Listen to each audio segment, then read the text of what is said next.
우리 말씀의 제목 함께 읽고 시작하겠습니다. 시작.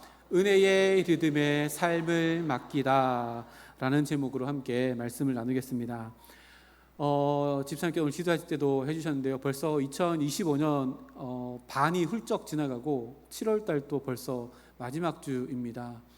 삶의 템포가 어떠신가요? 천천히 가는 것 같습니까? 빨리 가는 것 같습니까? 현대인들이 가지고 있는 증상이 하나가 있다고 합니다. 그것은 조급증이라고 합니다. 이 조급증이라고 하는 것은요, 의학 용어는 아닙니다. 공식적인 의학 용어는 아니지만 현대인이라면 모두가 거의 다가 느끼는 심리적인 증상이라고 합니다. 이런 것이요, 앞에 있는데요, 시간이 늘 부족하다고 느끼면서 늘 서두르게 되고 또 참을성이 점점 부족해지는 심리적인 상태를 조급증이라고 이렇게 이야기합니다. 저도 이런 조급증이 있는 것 같습니다. 늘 급한 마음이 있고요, 빨리 무엇인가 하려고 하는 마음들도 있습니다. 이런 주요 증상에는요, 제가 앞에 3가지로 적어놨는데요, 시간의 압박감, 늘 24시간이 주어지지만 시간에 쫓기며 살아간다라고 날마다 느끼고요, 또 그 시간이 지연되어짐에 있어서 불안감을 경험한다고 합니다. 제가 그렇거든요. 아침 먹고 나와서 일을 하다 보면 점심을 먹으러 집에 가면 밥이 차려져 있지 않으면 제가 별로 얼굴이 좋지 않나 봐요. 우리 와이프가 한 번씩 이렇게 합니다. 여기가 식당이 아니잖아. 좀 느긋하게 기다리고 밥을 먹고 가면 될 텐데, 그리고 밥 딱 숟가락 놓으면 바로 또 교회로 달려오거든요. 저에게 또 조급한 마음이 늘 있는 것 같습니다. 2번째 증상은요, 집중력의 저하입니다. 무슨 말이냐면요, 한 가지 일에 집중하지 못하고 같은 시간 안에 많은 일을 하려고 멀티태스킹, 그러니까 이 일도 하고 이 일도 벌려놓고 여러 가지로 하지만 결국에는 효율성이 떨어져서 이것도 제 시간에 못하고 이것도 제 시간에 못하는 증상이 있다고 합니다. 3번째 증상으로는요, 신체적인 영향이 있다고 합니다. 늘 쫓기는 마음으로 살아가니까 몸이 긴장하게 되어져서 근육이 경련을 일으키거나 두통, 그리고 불면증 같은 것들이 발생한다고 합니다. 이 3가지 중에 한 가지는 분명히 가지고 있을 것 같습니다. 우리 모두는 다 이 조급증이라고 하는 증상 가운데 일상을 살아갑니다. 그 원인이 뭔가를 살펴봤더니요, 그 원인은 또 3가지로 이야기할 수 있는데요, 첫 번째는 완벽주의입니다. 잘 해내야지라고 하는 마음은 좋지만 과도하게 비현실적인 목표를 잡아놓고 이것을 내가 이루어야 돼라고 하는 압박감 때문에 조급증이 생긴다고 하고요. 2번째는 뭐냐면 사회적인 분위기입니다. 사회적인 분위기가 경쟁의 분위기이기 때문에 이 경쟁에서 남들보다 조금 더 앞서 나가기 위해서 시간을 더 쪼개서 써야지라고 하는 마음 때문에 조급증이 일어나고, 또 내가 이만큼 했는데 이만큼 즉각적인 보상이 있어야지라고 하는 마음 때문에 조급증이 일어난다고 합니다. 3번째는요, 원인은 불안과 욕심 때문에 그렇습니다. 불안은요, 실패할까 봐 두려워서 시간을 더 많이 보내고 두려워하는 마음이 생기고, 욕심은요, 내가 시간을 이렇게 할애했는데 이만큼 소득을 얻어야지라고 하는 욕심 때문에 이것을 원인으로 조급증이 생겨난다고 합니다. 그런데요, 이것은 비단 지금의 현실뿐만 아니라 칼 융이라고 하는 심리학자가 있는데요, 굉장히 유명한 심리학자죠. 이분도 크리스찬인데요, 이분이 조급함에 대해서 이렇게 이야기했습니다. 조급함은 마귀에게 속한 것이라기보다는 마귀 그 자체입니다. 되게 충격적인 얘기죠. 조급함이라고 하는 마음 자체는 마귀가 가지고 있는 어떤 것이 아니라 마귀의 그 자체입니다. 너무 극단적인 표현이기도 하지만 우리의 삶의 질을 급속하게 떨어뜨리는 것 중에 하나가 세상의 분위기에 휩쓸려서 조급한 마음으로 살아가는 것이다 라고 이렇게 이야기합니다. 그래서요, 인간이 가지고 있는 착각 중에 큰 착각이 뭐냐면 이런 것들이 있다고 합니다. 서두르면 더 많은 시간을 내가 가질 수 있다라고 하는 착각을 모든 인간이 다 하면서 살아가고 조급함으로 살아간다라고 합니다. 그런데요, 인간은요, 생각해 볼까요? 다른 사람들보다 더 바쁘게 움직여서 여유 시간을 많이 가졌다라고 하면 어떻게 될까요? 그 여유 시간에 또 무엇을 할까라고 하는 조급함 때문에 또 그 여유 시간을 보낸다라고 이렇게 이야기합니다. 그래서요, 늘 인간은 시간에 쫓기면서 살아간다라고 이렇게 이야기합니다. 참 재미있지요. 모두에게 주어진 시간은 24시간인데요, 그것이 시간이 우리를 쫓아오지 않지만 모두가 다 시간에 쫓기는 인생을 살아간다라고 이렇게 이야기합니다.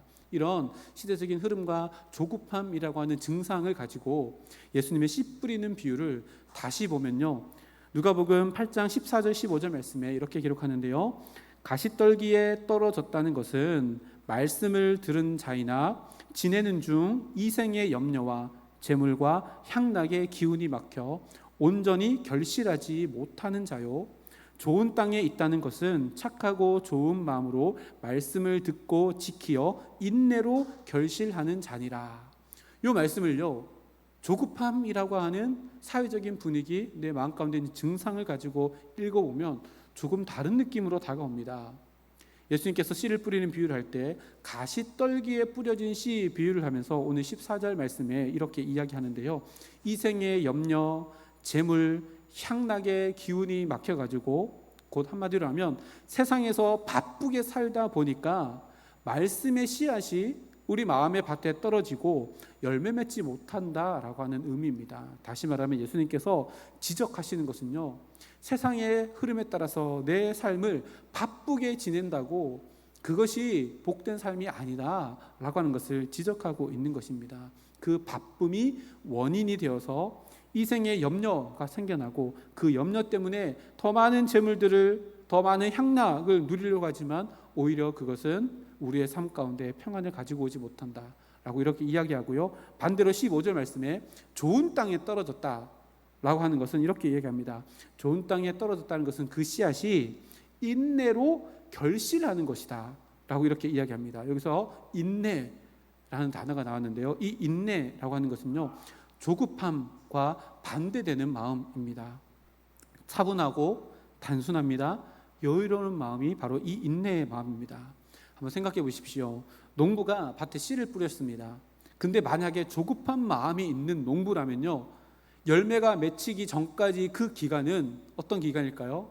불안하고 두려운 지옥과도 같은 시간입니다. 근데요, 농부가 인내하는 마음을 가지고 있으면요, 밭에 뿌려진 씨가 썩어서 뿌리가 내리는 시간을 기다리고, 또 자라나는 시간이 필요한 것을 알고 기다리고, 꽃이 피어나는 시간이 있어야 되니까 그 시간 또 기다리고, 꽃이 지고 잎이 나고 열매 맺어지는 시간이 필요하니까 그 시간을 기다린다면, 인내심이 있는 농부는 그 기다림의 시간은요, 기대의 시간이 되어지고 오히려 더 기쁨의 시간이 되어집니다. 그래서요, 조급함이 가지고 오는 우리들의 삶은요, 기쁠 수도 없고 즐거울 수도 없다는 것을 예수님께서 씨 뿌리는 비유에서도 우리들에게 이야기합니다. 이 얘기만 보면요, 이렇게 우리가 결론 내릴 수 있습니다.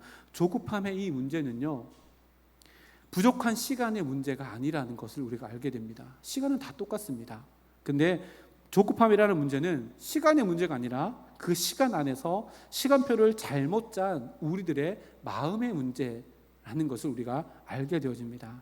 그러니까 우리에게 더 필요한 것은요, 더 많은 시간, 25시간이 아니라 그 시간을 대하는 우리들의 마음의 변화에 따라서 우리의 삶이 완전히 달라질 수 있다는 것을 이렇게 성경은 우리들에게 이야기합니다. 그래서요, 세상이 요구하는 세상의 템포에 우리의 삶을 맡길 것이 아니라 세상의 바쁨이라고 하는 템포로 막 쫓아가는데 거기에서 하차를 하고 주님께서 우리에게 주시는 마음, 좋은 씨앗이 땅에 뿌려져서 열매 맺어지는 그 인내의 시간에 우리의 삶의 템포를 맞추어져 나가면 더 행복하고 더 기쁜 삶을 살 수 있다라고 이렇게 이야기할 수 있습니다. 요거를요, 조금 다르게 표현하면 이렇게도 표현할 수 있습니다.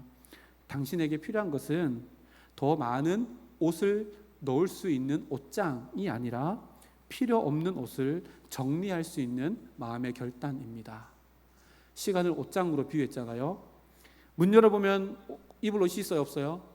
늘 입을 옷이 없잖아요, 그렇죠? 문 열어보면 늘 입을 옷이 없는데 중요한 것은요, 더 많은 옷을 넣기 위한 더 큰 옷장, 더 많은 시간이 아니라요, 불필요한 것들을 빼내서 시간의 여유를 만드는 것, 불필요한 옷을 빼서 옷장의 여유를 만드는 것이 우리들에게 더 중요하고, 이것이 우리들의 삶의 질을 완전히 바꿔서 나갈 수 있다는 것을 이야기합니다.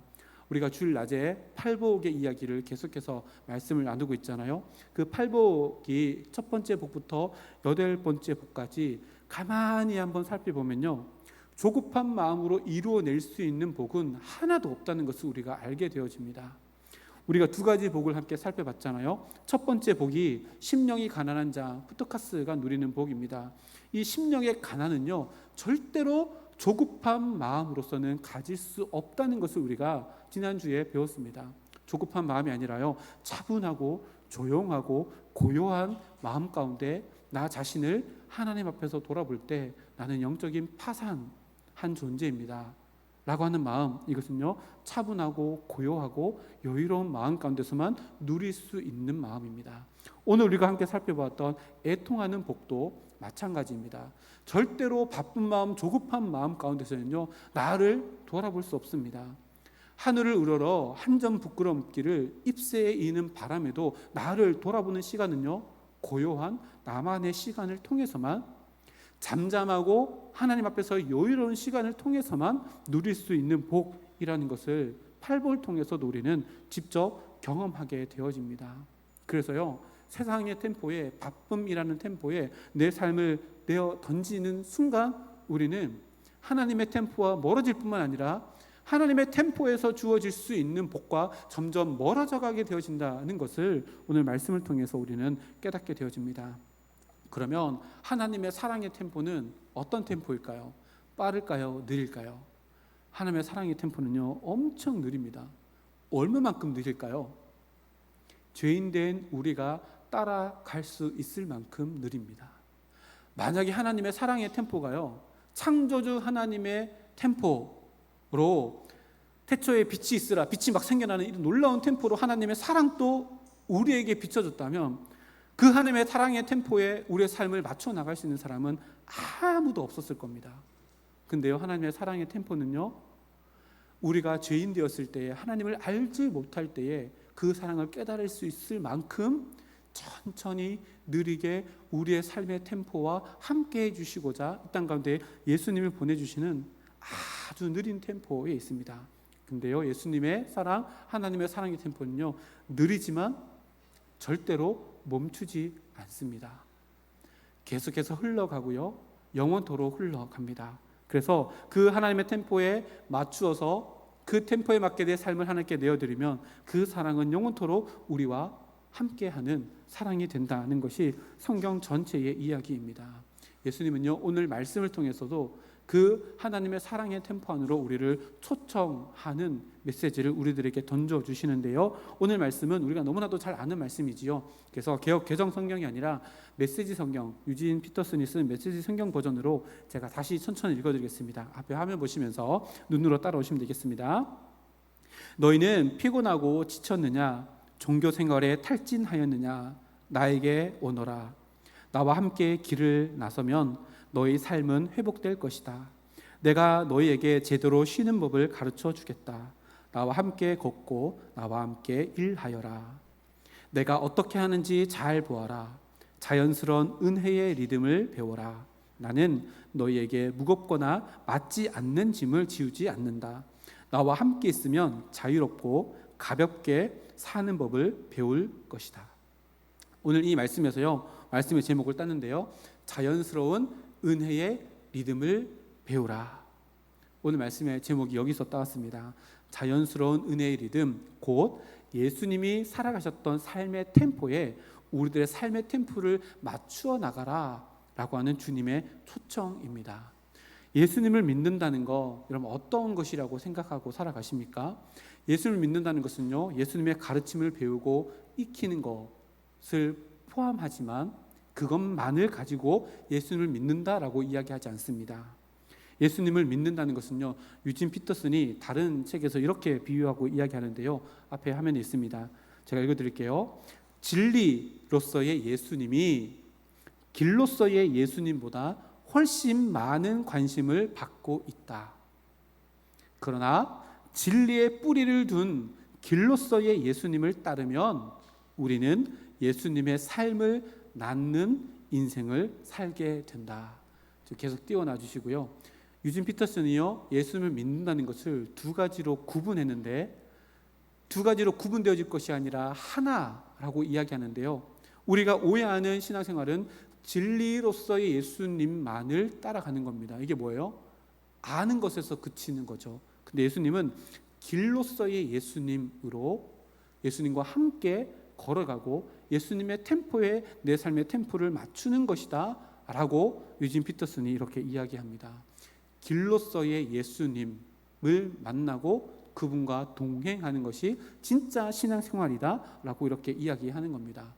이렇게 생각하고요, 오늘 말씀을 다시 한번 보면요, 수고하고 무거운 짐진 자들아 다 내게로 오라. 내가 너희를 쉬게 하리라. 나는 마음이 온유하고 겸손하니 내 멍에를 메고 내게 배우라. 그리하면 너희 마음이 쉼을 얻으리니 이는 내 멍에는 쉽고 내 짐은 가벼움이라 하시니라. 이것은요, 삶을 이야기하는데요, 삶은, 잘 들어보세요, 삶은 삶의 방식이 낳은 결과물입니다. 다시 말하면요, 삶의 방식을 바꾸면 삶이 바뀌게 되어진다는 것인데요, 예수님께서 말씀하시는 것은요, 삶의 방식, 삶의 템포, 삶의 리듬을 바꾸어 나가야지만 지금 있는 그 짐이 아니라 전혀 새로운 짐을 지고 전혀 새로운 인생을 만들어가게 될 것이다 라고 이렇게 이야기합니다. 근데 이것을 표면적으로 보면요, 예수님은 세상의 바쁨에서 지쳐서 살아가는 자들을 부르십니다. 근데요, 그들에게 부르시고 다시 주시는 것은요, 그들에게 전혀 필요 없을 것 같은 것을 그들에게 지어주시는데 그것이 바로 멍에입니다. 이렇게 제가 읽어볼까요? 수고하고 무거운 짐진 자들아 다 내게로 오라. 내가 너희를 쉬게 하리라. 나는 마음이 온유하고 겸손하니 나는 너희에게 안마의자를 주고 사우나 평생 회원권을 주겠노라. 이렇게 하면 뭔가 이렇게 잘 맞잖아요, 그렇죠? 바디프렌즈에 나오는 몇백만 원짜리 안마의자에 앉아가지고, 그리고 평생 회원되는 사우나 회원권 받으면 더 좋겠는데 예수님께서 주시는 것은요, 그게 아니라 멍에를 주시겠다라고 이렇게 이야기합니다. 수요일날 마태복음을 살펴보면서 11장 살펴보면서 이 부분에 대해서 함께 나누었었는데요, 멍에는 소가 일하기 위해서 짊어져야 되는 농기구, 일하는 도구입니다. 근데요, 세상의 바쁨에 지쳐서 조급하고 답답하고 두려웠고 불안한 마음으로 살아가는 세상 사람들을 내게로 오라 라고 부르시면서 다시금 멍에를 쥐어준다는 것이 쉽사리 이해가 되지 않습니다. 아니, 탈출구를 주셔야 되는데 또 다른 일하는 도구를 주시니까 뭔가 잘못된 것 같은 느낌이 드는 말씀이 바로 이 말씀입니다. 그런데 우리가 멍에가 무엇인지 알면 해결되어지는데요, 멍에 다 아시지요? 우리나라 멍에와 다릅니다. 이스라엘에서 멍에는요, 우리는 소 한 마리의 멍에를 이지만 이스라엘은 소 두 마리 한 결의에다가 이렇게 쌍결의를 내서 하나는 어른, 하나는 조금 이제 젊은 소 해가지고 젊은 소가 배울 수 있도록 늙은 소와 함께 이렇게 멍에를 매서 하는 방식입니다. 다시 말하면 예수님께서 멍에를 매라 라고 이렇게 말씀하시는 것은요, 한쪽 멍에는 이미 내가 지고 있으니 내가 지고 있는 멍에 네가 함께 와서 나와 함께 그 길을 걸어가지 않겠니? 라고 하시는 말씀입니다. 소가요, 멍에를 같이 매서 어깨동무하고 걸어가면 한 소가 먼저 갈 수 있어요? 절대 못 갑니다. 어른 소의 템포에 맞추어서 옆에 있는 아기 소는 그 템포에 맞춰서 자기 발을 맞추어 나갈 수밖에 없습니다. 다시 말하면 유진 피터슨이 얘기했던 것처럼 예수님께서 걸어가시는 은혜의 리듬에 너의 리듬을 맞추지 않겠니? 라고 하는 것이요, 너에게 멍에를 주겠다 라고 하시는 표현입니다. 그런 예수님은요, 본인이 창조주인데 이 땅 가운데 오셔서 살아가는 참 신이면서 참 인간이신 자기가 살아가는 삶의 템포, 삶의 리듬에 우리를 초청하여서 야, 이런 리듬으로 살아가면 하나님과 더 가까이 지내며 하나님 안에서 더 풍요로운 삶을 살 수 있단다 라고 우리를 초청하는 것이 바로 오늘의 말씀입니다. 이 말씀에요, 예수님께서 전제하고 있는 게 있는데요, 제가 좀 전에 말씀드렸는데 인간의 삶에는 탈출구가 없다는 것을 전제하고 있습니다. 예수님께서 예수님과 함께 멍에를 매는 것, 이것 외에 다른 탈출구가 있었다면요, 탈출구를 줬을 것입니다. 안마의자를 주거나 사우나 평생 회원권을 주거나. 근데요, 그걸 주지 않으시고 탈출구를 주지 않으시고 새로운 멍에, 다시 말하면 삶을 살아가는 제대로 된 삶의 도구인 멍에, 주님과 함께 매는 멍에를 주시면서 주님과 함께 리듬을 타자라고 이렇게 이야기합니다. 저는요, 장담하건대 우리 성서중앙교회 성도님들은 리듬을 잘 타는 것을 알고 있습니다. 봤거든요. 6월 6일 날 버스 안에서 다 봤습니다. 그 노래 나오니까 리모트 리듬 잘 타시더라고요. 이렇게. 그렇죠?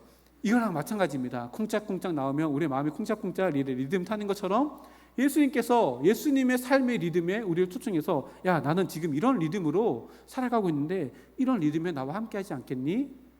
멍이를 함께 메고 마치 어깨 동무하는 것처럼 주님과 함께 살아가는 것, 이것이요 진짜 신앙생활이며 팔복을 제대로 누릴 수 있는 방법입니다. 세상의 바쁨이라고 하는 템포에서 내려와서 예수님이 누렸던 그 템포에 내 삶을 내어 맡기는 것입니다.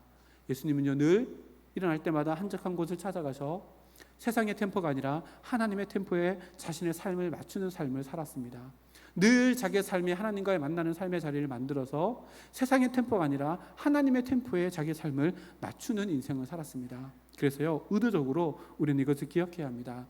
존 오트버그가 쓴 평범 이상의 삶이라고 하는 책이 있거든요.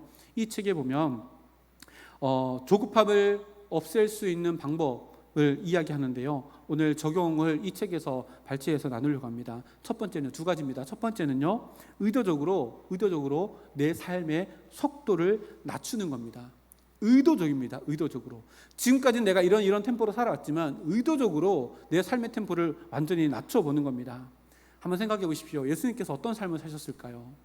예수님은 이 땅에 오신 인간이지만 하나님이십니다. 다시 말하면 전지전능하신 분이고요. 모든 창조주의 주권을 다 가지고 계시는 분이 예수님이십니다. 무슨 말인가 하면요, 예수님은 무엇이든지 단번에 하실 수 있는 분이셨습니다. 제자들을 단번에 변화시킬 수도 있으셨고요. 로마라고 하는 당시의 최고의 권력을 단번에 완전히 무력화시킬 수도 있으셨습니다. 무엇인지 다 단번에 하실 수 있는 능력을 가진 예수님이셨지만요, 예수님은 아침마다 새벽 미명에 한적한 곳을 찾으셔서 하나님과 함께 교통하며 세상의 템포가 아니라 자기 템포 안에서 하나님의 때를 기다리시며 하나님의 리듬에 자기의 삶을 맞추어 나가는 삶을 공생의 기간 동안 사셨습니다. 예수님의 어린 시절 누가복음에 잘 기록되어 있죠. 우리 지난주 영화도 봤잖아요. 예수님이 12살 되던 해에 예루살렘에 유월절을 지키러 갔습니다. 근데 돌아가는 길에 엄마 아빠가 찾아봤더니 애가 없습니다. 성전에 갔더니 무슨 장면이 눈에 펼쳐져요? 12살 날 예수님, 아기 예수님께서, 어린아이 소년 예수님께서 그때 당시에 성경 학자들과 함께 대화를 주고받는데 어린아이 12살 난 예수님께서 말씀하시는 그 말씀에 권세와 권위에 놀라서 선생들이 감정으로 어떻게 주체할 수 없는 상황들이 연출되어집니다. 근데요, 예수님께서 공식적으로 하신 첫 번째 설교는 몇 살 때예요? 우리가 30세로 추정합니다. 30세 때 하셨습니다. 예수님은요, 진리 그 자체이신데 첫 번째 설교를 하시기 위해서 30년이라고 하는 시간을 인내하시고 기다리시고 하나님의 템포에 자신의 삶을 맞추어내는 삶을 사셨던 분이 바로 예수님이십니다. 예수님이 그 템포에 우리의 삶을 의도적으로 느리게 살아보는 겁니다. 실천사항을 드릴게요. 속 터져 죽을지도 모르지만 한번 이번 일주일 동안 한번 해보시죠. 운전을 합니다. 의도적으로 내 삶의 속도를 늦추기 위해서 우리 여기 앞에 달구벌대로 엄청 넓잖아요. 막히는 차선으로 일부러 가보는 겁니다. 생각만 해도 막 답답하시죠? 속 터지시죠? 답답한 이렇게 가보는 겁니다. 그리고요, 그 시간을 허무하게 보내는 것이 아니라 하나님이 나를 만날 수 있는 시간으로 예수님이 그러하셨던 것처럼 그 시간을 선용합니다. 누구가 내 앞에 끼어들기를 합니다. 그럼 어떻게 해야 돼요? 클락션을 세게 눌러야 되죠. 그 입으로 안 나오지만 속으로 막 욕을 이렇게 하면 안 되고, 끼어들게 하는 모든 차량을 다 내 앞으로 다 집어넣어주며 그 시간을 또 의도적으로 내 세상 템포와 내 삶의 템포를 늦추어 보는 겁니다. 그리고요, 마트를 갔습니다.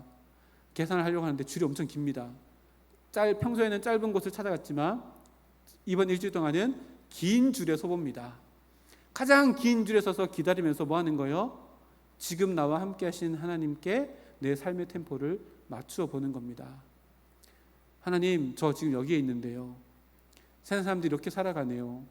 근데 지금 제 이곳에서 하나님을 만날 수 있고 하나님을 생각할 수 있어서 이것이 나에게 가장 큰 복입니다 라고 하면서 줄을 점점 이렇게 줄여가는 것을 경험하는 겁니다. 그리고 의도적으로요, 저 이거 못할 것 같은데 식사 시간을 오래 갖습니다. 의도적으로 꼭꼭 씹어서 오래 가지면서 지금 앞에 있는 사람과 함께 이야기를 하고 대화를 하고, 하나님, 이 사람과의 대화에서 어떤 것을 나타내기 보기를 원합니까? 라고 하고 의도적으로 일주일 동안 템포를 늦춰봅니다.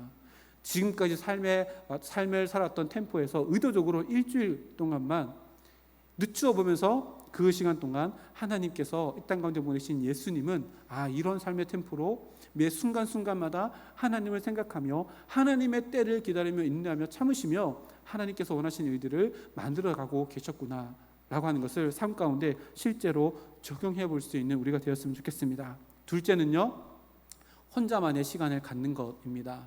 이게 정말 중요합니다. 이것은 팔복과도 연결되어지는데요, 심령이 가난한 푸토카스의 복도, 두 번째 펜데오 애통하는 복도요, 나와 하나님과의 관계에서 누릴 수 있는 혼자만의 시간에서 주어지는 복이라는 것을 기억한다면 우리는 이것을요 꼭 우리의 삶의 자리에 이 자리를 만들어야 합니다.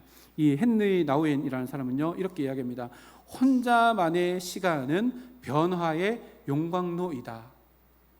혼자만의 시간은 변화의 용광로이다. 용광로에 철이 들어가면요 불순물 제거되어지고 새롭게 완전히 변화되어지는 것처럼 혼자만의 시간이 그만큼 중요하다는 것을 이야기합니다. 이럴 때 우리에게 정말 좋은 도구가 있습니다. 뭘까요?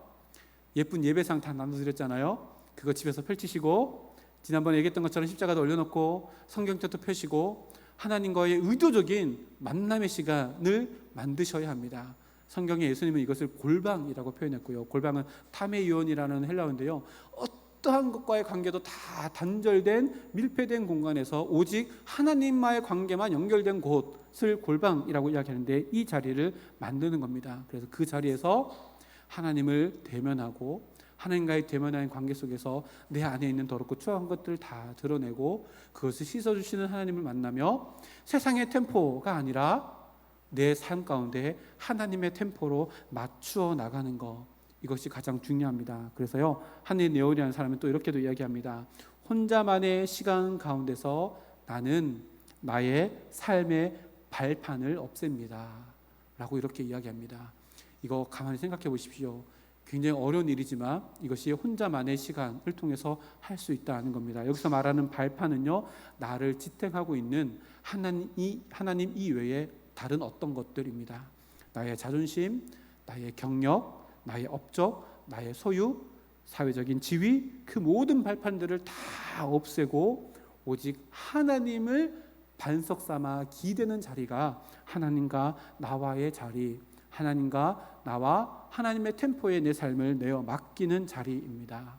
이 삶을요 일주일 동안 실천해 봤으면 좋겠습니다. 의도적으로 내 템포를 늦춰보고 의도적으로 하나님과 함께하는 시간을 만들어 보는 시간, 이것은요 어떻게 가능할까요? 세상의 바쁨의 시간에서요 내려올 때만 가능합니다. 다시 말하면 이전에 살았던 삶의 모든 그 바쁨의 시간 위에서 플러스 알파 이 두 개를 더 해가지고는 절대 되지 않고요, 세상의 모든 바쁨의 시간에서 내려와서 드라마 보는 시간 없애고요, 옷장에 옷 한 개 빼내는 겁니다. 또 뭐 하는 시간 없애서 옷장에 옷 한 개 빼는 겁니다. 여유 공간을 만들고 거기에서 하나님의 리듬에 내 삶의 리듬을 맞추어 나가고, 하나님의 템포에 이런 템포로 내 삶을 살게 원하시는구나 라고 하는 것을 일주일 동안 느리게 한번 살아볼 수 있는 우리 모두가 되어서 팔복의 이 복이 우리들의 삶 가운데 더 깊숙이 자리 잡고 경험되어지는 복된 인생 살아가는 우리 모두가 되기를 주님의 이름으로 축복합니다. 우리 앞에 화면 보고 이렇게 한번 외쳐볼까요? 빨간 글씨 한번 읽어보겠습니다. 밑에 시작. 은혜의 리듬에 삶을 맡깁시다. 아멘. 은혜의 리듬에 한 주 동안 삶을 맡겨서요, 우리 팔복을 이제 두 가지 복을 했잖아요. 이 두 가지 복을 마음껏 누리는, 세상의 템포에서는 줄 수 없는 평안과 기쁨을 만족하게 누릴 수 있는 우리 모두가 되기를 주님의 이름으로 축복합니다. 함께 기도하겠습니다.